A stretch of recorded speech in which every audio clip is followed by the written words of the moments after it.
నువ్వు చిన్నప్పుడు సైకిల్ నేర్చుకుంటున్నప్పుడు ఎప్పుడైనా కింద పడ్డారనుకో, పక్కింటోళ్ళు, ఎదురింటోళ్ళు వచ్చి "అరేయ్! నీ మొఖానికి సైకిల్ అవసరమారా? కింద పడ్డావు కదా! జీవితాంతం నడుచుకుంటూ వెళ్ళరా నువ్వు. నీకు సైకిల్ వద్దు, బైక్ వద్దు, ఏమి వద్దు" అని ఎవరైనా తిట్టారనుకోండి ఎంత డిస్కరేజింగ్‌గా ఫీల్ అవుతావు. "అరే! నీ పని నువ్వు చూసుకోరా బయ్. నీకెందుకు నేనేం చేస్తే" అంటావా లేవా? స్టాక్ మార్కెట్స్‌లో కూడా ఇప్పుడు అదే జరుగుతుంది. Opposition party head Rahul Gandhi గారు స్టాక్ మార్కెట్స్‌లో ఇన్వెస్ట్ చేయొద్దు. యూత్ డబ్బులు వేస్ట్ చేసుకోవద్దు, టైం వేస్ట్ చేసుకోవద్దు, స్టాక్ మార్కెట్స్‌లో ఇన్వెస్ట్ చేయొద్దు మీరు అని చెప్పాడు. ఇదేం స్టేట్మెంట్ నాకు అర్థం కాదు. అరే! పబ్లిక్ ప్రైవేట్ పార్ట్నర్‌షిప్ రా భయ్ మన దేశమంతా గూడా. మొత్తం గవర్నమెంటే డబ్బులిచ్చి నడిపిస్తుందా కంపెనీస్‌ని? లేదు. కంపెనీస్ దగ్గర కంపెనీ నడిపించుకునేంత డబ్బులున్నాయా? లేవు. అరే! పబ్లిక్ నువ్వు, నేను స్టాక్ మార్కెట్స్‌లో ఇన్వెస్ట్ చేస్తాము. అప్పుడు ఆఫ్‌కోర్స్ తెలిసి ఇన్వెస్ట్ చేస్తున్నాం గదా! అరే! స్టాక్ మార్కెట్స్‌లో డబ్బులు పెడితే పోతే పోతాయి, వస్తే వస్తాయి. అది రిస్క్ అని తెలిసి ఇన్వెస్ట్ చేస్తున్నాం. అరే! సాక్షాత్తు ప్రైమ్ మినిస్టర్ క్యాండిడేట్ లెవెల్ ఉన్న వ్యక్తి స్టాక్ మార్కెట్స్‌లో ఇన్వెస్ట్ చేయొద్దు. ట్రంప్ వచ్చాడు గదా! టారిఫ్‌లేసాడు గదా! చూసారా స్టాక్ మార్కెట్స్ అన్ని కుప్పకూలిపోయాయి. దయచేసి యూత్ టైం వేస్ట్ చేసుకోవద్దు, డబ్బులు వేస్ట్ చేసుకోవద్దు అన్నప్పుడు ఒక్కోసారి బాధేస్తుంది. అరే! రిస్క్ చేస్తాం. రిస్క్ చేస్తేనే గదా మనకు డబ్బులొచ్చేది. అలాగని స్టాక్స్‌లోనో, ఫ్యూచర్స్‌లోనో, ఆప్షన్స్‌లోనో అలా 50,000 ఇన్వెస్ట్ చేయండి, రూ. 1,00,000 గెలుచుకోండి. 10,000 ఇన్వెస్ట్ చేయండి, గంటలో 20,000 గెలుచుకోండి. ఇలా మాట్లాడితే తప్పు ఒప్పుకుంటాను. కానీ సిస్టమాటిక్ ఇన్వెస్ట్‌మెంట్‌లోనో లేకపోతే ఇంక దేనిలోనో ఇన్వెస్ట్‌మెంట్ చేస్తాము, రిస్క్ తీసుకుంటాము. కానీ ఎప్పుడైతే రాహుల్ గాంధీ గారు ఆ మాట అన్నారో చాలా బాధేసింది నాకైతే. అరే! ఫైనాన్షియల్ అంటే మన కంట్రీకి ఫైనాన్స్ పరంగా దేశంలో గవర్నమెంట్ ఒక్కటే ఇన్వెస్ట్‌మెంట్‌లు చేసుకోదు.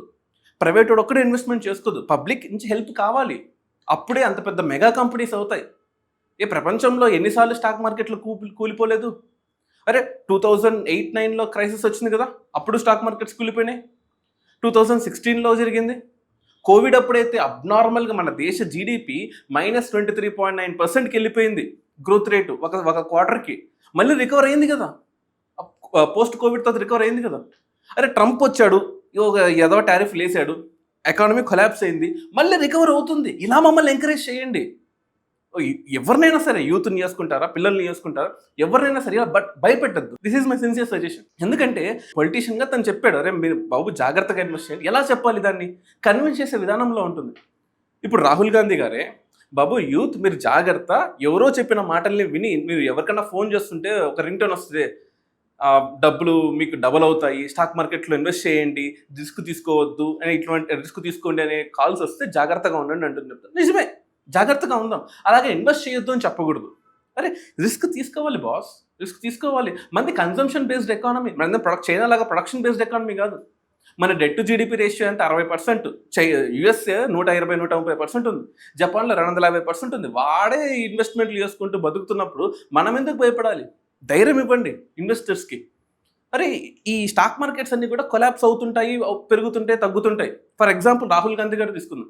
రాహుల్ గాంధీ గారి అసెట్స్‌లో 4.3 కోట్ల స్టాక్ మార్కెట్స్‌లో ఇన్వెస్ట్ చేశారు రాహుల్ గాంధీ గారు. మ్యూచువల్ ఫండ్స్‌లో 3.8 క్రోర్స్ ఇన్వెస్ట్ చేశారు. అండ్ అలాగే ఆయన ఇన్వెస్ట్ చేసిన కంపెనీస్ కొన్ని ఉన్నాయి చూడండి. Bajaj finance, Nestle India, Titan, Asian paints, HUL, Pidilite ఇలా చాలా కంపెనీస్ ఉన్నాయి. పెద్ద లిస్టే ఉంది. ఇవన్నీ ఎలక్షన్ అఫిడవిట్‌లో ఇచ్చినవే. నేనేదో కొత్తగా తీసుకొచ్చిన కాదు. మీకు కూడా తెలిసి పబ్లిక్ డొమైన్‌లో ఉంటాయి. రాహుల్ గాంధీ గారు 5 మంత్స్‌లో 46 లాక్స్ ప్రాఫిట్ తీసుకున్నారు. ఏది? ఈ స్టాక్ మార్కెట్స్ నుంచి. అంటే స్టాక్ మార్కెట్స్‌లో ప్రాఫిట్స్ వచ్చినప్పుడు మీరు ఎంకరేజ్ చేయండి. స్టాక్స్‌లో ఇన్వెస్ట్ చేయండి అని మీరేమైనా చెప్పారా? లేదు. లాసులు రాంగానే మీరెవరు ఇన్వెస్ట్ చేయొద్దు అని చెప్పడం కూడా తప్పే. యూత్ మిమ్మల్ని బ్లైండ్‌గా నమ్ముతారు. అది అపోజిషన్ పార్టీనా, రూలింగ్ పార్టీనా ఏదైనా కానీ పొలిటీషియన్స్‌ని యూత్ నమ్ముతారు, నమ్ముతాము కూడా. ఎందుకంటే మాకొక గైడింగ్ ఫ్యాక్టర్ అంటే ఎవరు లేరు. స్టాక్ మార్కెట్స్‌లో ఇన్వెస్ట్ చేసేటప్పుడు రిస్కులుంటాయి. మిమ్మల్ని నమ్ముతాము. ఫర్ ఎగ్జాంపుల్ హిడెన్బర్గ్ రీసెర్చ్ తీసుకుందాం. హిడెన్బర్గ్ రీసెర్చ్‌లో అదానీ గ్రూప్ తప్పులు చేసింది. ఏదో కొన్ని ఐలాండ్స్‌లో I don't want name islands. కొన్ని ఐలాండ్స్‌లోకి రీట్రాన్స్‌ఫర్ చేసుకుంది. సూట్‌కేస్ కంపెనీస్ పెట్టుకుంది. అక్కడ నుంచి వచ్చే ఫండ్స్ వచ్చి ఓకే. వాడి పర్టిక్యులర్ స్టాక్స్ కొలాప్స్ అయ్యాయి. ఆల్మోస్ట్ 16 లాక్ క్రోర్స్ అప్పుడు ఎవాపరేట్ అయిపోయాయి. కానీ ఇండియా రికవర్ అయింది కదా! సుప్రీంకోర్టు దాన్ని తప్పని కొట్టిపడేసినా సరే ఇండియా రికవర్స్. మేము రికవర్ అవుతాం. ఇండియా రికవర్ అవుతాం. మమ్మల్ని భయపెట్టొద్దు. దయచేసి ఎవ్రీ పొలిటీషియన్‌కి సిన్సియర్ రిక్వెస్ట్. మీరు ఎంకరేజ్ చేస్తే చేయండి. వార్నింగ్‌లు ఇవ్వండి. జాగ్రత్త అని వార్నింగ్‌లు ఇవ్వండి. ఇన్వెస్ట్‌మెంట్ చెయ్యొద్దు. అరే! ఎంతమంది ఇన్వెస్ట్ చేస్తున్నారయ్యా? 1% చేసేది. 1% స్టాక్ మార్కెట్స్‌లో ఇన్వెస్ట్ చేసేది ఇండియన్ పాపులేషన్‌లో 1% అంతే. ఎన్ని ట్యాక్స్లు కడుతున్నాం, security transaction tax, capital gains tax, జిఎస్టీలు కడుతున్నాము, బ్రోకరేజ్ చేసే కంపెనీలకి ట్యాక్స్లు కడుతున్నాము. లాస్లు వస్తే ట్యాక్స్లు కట్టాలి, ప్రాఫిట్ వచ్చిన ట్యాక్స్లు కట్టాలి. అండ్ ట్యాక్స్ అంటే ఏదో ఒక ట్రాన్సాక్షన్ ట్యాక్స్. ఇన్ని గవర్నమెంట్ కడుతూ స్టాక్ మార్కెట్స్లో ఇన్వెస్ట్ చేసే వాళ్ళని భయపెట్టద్దు. ఎందుకంటే భయం మీదే డిపెండ్ అయి ఉంటుంది బిజినెస్ అంతా కూడా. అరే స్టాక్ మార్కెట్స్లో ఇన్వెస్ట్మెంట్ చేసాము, ఒక బాంబు వెళ్ళింది ఎక్కడో అమెరికాలో, లేకపోతే ఎక్కడో దేశంలో బాంబు వెళ్ళింది, స్టాక్ మార్కెట్స్ కుప్పకూలిపోతాయి. ఇజ్రాయిల్ పాలస్తీనా కొట్టుకుంటున్నాయి, స్టాక్ మార్కెట్స్ కుప్పకూలిపోతాయి. అరే రష్యా యుక్రెయిన్ కొట్టుకుంటున్నాయి, ఏమవుతాయి నా పోర్ట్ఫోలియో, భయం వేస్తుంది. అరే ఇండియాలో ఎకనామిక్ గ్రోత్ రేట్ తగ్గిందంటే భయం వేస్తుంది.